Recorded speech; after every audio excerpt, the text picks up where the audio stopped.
You know, every time you light a match or start a grill, you're actually kicking off this fascinating chemical puzzle. It really looks like matter is just disappearing into thin air. But what's really happening is it's just changing form. So in this explainer, we're going to become atomic detectives. We're going to track exactly where every single piece goes. Let's dive in. Think about it. When you burn a log in a fireplace, it seems to just vanish, right? You're left with just a little pile of ash. But where did all that mass actually go?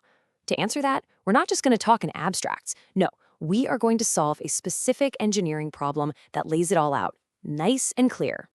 So here's our puzzle for today. Picture a simple furnace, a reactor. We're feeding in 24 pounds of pure carbon and 300 pounds of air. The fire burns hot until the reaction is totally complete. The big question is, what comes out the other end, and how much of it? We're going to tackle this from two completely different angles.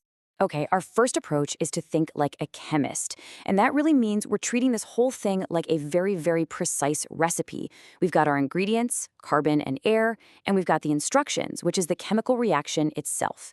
But before we can start cooking, we have to measure our ingredients in the right units. Think about it this way. You wouldn't use pounds of eggs in a cake recipe, right? You'd use a counting number, like, say, 3 eggs. Well, in chemistry, that counting number is called the mole. It's just a standard amount, kind of like a dozen, but for a mind-bogglingly huge number of atoms and molecules. So to use our chemical recipe, we first have to convert all our pounds into moles. So the process here is super simple and logical. First, we convert our pounds of carbon and air into these recipe units, or moles. Second, we look at the actual recipe. 1 part carbon plus 1 part oxygen makes 1 part carbon dioxide. And third, we just do the math. We see what gets made and, importantly, if anything is left over. Okay, so after converting from pounds, here are our ingredients, all ready for the recipe. We have exactly 2 units of carbon. From the air, we get 2.17 units of oxygen. That's our other key ingredient. And we also have a whopping 8.18 units of nitrogen. Now, for our purposes, nitrogen is basically an inactive ingredient. It's in the mix, but it doesn't actually do anything in the reaction.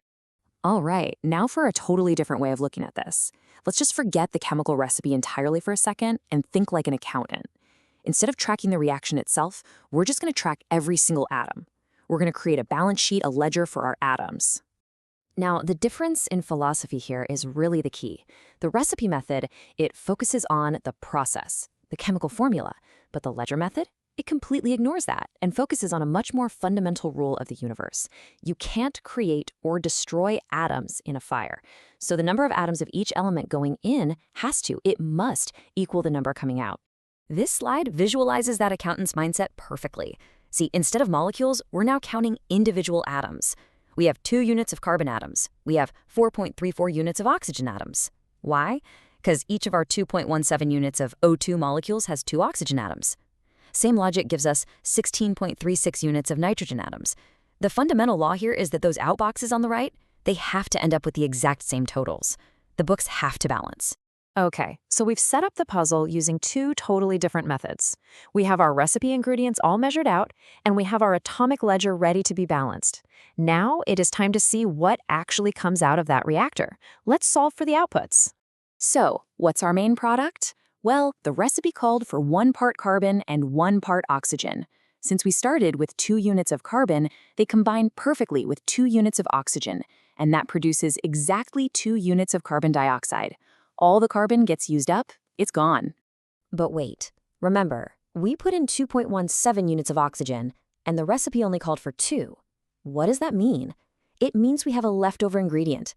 That extra 0.17 units of oxygen simply passes right through the flame and comes out the other side, just mixed in with the exhaust.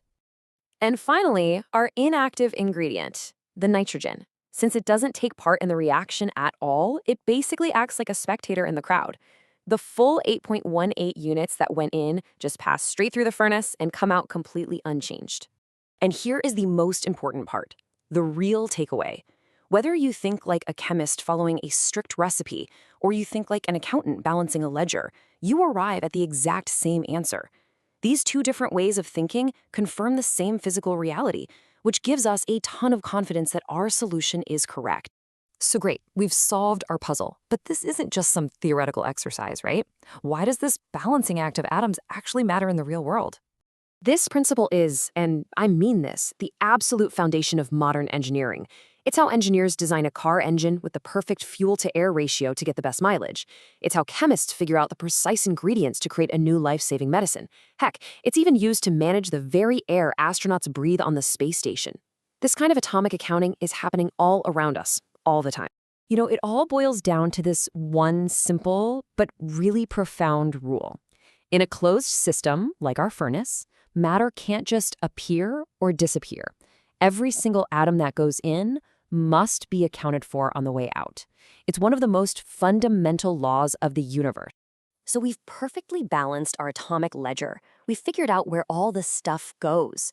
But combustion isn't just about rearranging atoms. It's about releasing all that energy, the heat, and the light. So the final question is, if no atoms were destroyed, where did all that energy actually come from? Well, that's a puzzle for another explainer. Thanks for tuning in.